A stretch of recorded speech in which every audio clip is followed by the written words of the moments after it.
La troisième œuvre intérieure du Saint-Esprit est de nous sceller pour notre sécurité. Lorsque vous désirez envoyer des lettres recommandées, vous apposez un cachet à l'extérieur qui signifie ne pas toucher. Le cachet est là et seule la personne dont le nom est sur l'enveloppe peut ouvrir la lettre. Le sceau dans la Bible parle de sécurité. Le Seigneur Jésus-Christ m'a scellé et je lui appartiens. Jean 10, 27. Si vous êtes devenu sa brebis, vous êtes en sûreté car Dieu a mis son sceau sur vous. Et le diable ne pourra jamais vous emporter. Le Seigneur déclare clairement, et les brebis ne périront jamais, personne ne les ravira de ma main. Le Seigneur nous connaît. 2 Timothée 2, 19, 2 Corinthiens 1, 22. La troisième œuvre du Saint-Esprit est donc de me sceller pour faire de moi la possession rachetée du Seigneur Jésus-Christ.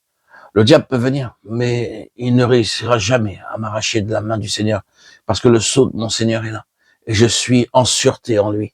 Je lui appartiens. Parmi tous les animaux, la brebis est l'animal le plus vulnérable. D'autres animaux comme les ânes, les chevaux, les vaches, les buffles, les cochons, les chiens, les chats pourront retrouver leur chemin. Si vous mettez votre chat dans un sac et que vous le laissez dehors, même très loin, il reviendra vers vous. Si vous laissez votre chien à plus de 3 kilomètres, il reviendra. Même les bœufs, les chevaux ou les cochons peuvent retrouver leur chemin, mais pas les brebis. Une brebis peut s'éloigner de quelques centaines de mètres et ne pas retrouver son chemin. Le berger doit aller à la recherche. Dans Isaïe 53, 6, nous lisons, nous étions tous errants comme des brebis. Et le Seigneur est venu nous chercher. Il dit, mes brebis entendent ma voix. En Israël, 4 ou 5 bergers gardent leurs brebis dans le même enclos. Puis la nuit, ils veillent l'un après l'autre pour préserver les brebis des bêtes sauvages. Tôt le matin, le premier berger siffle. Lorsqu'il commence à siffler, ses brebis le suivent très rapidement. Il marche devant elles pour les conduire. Ensuite vient le deuxième berger. Il siffle aussi d'une autre manière. Et ses brebis le suivent.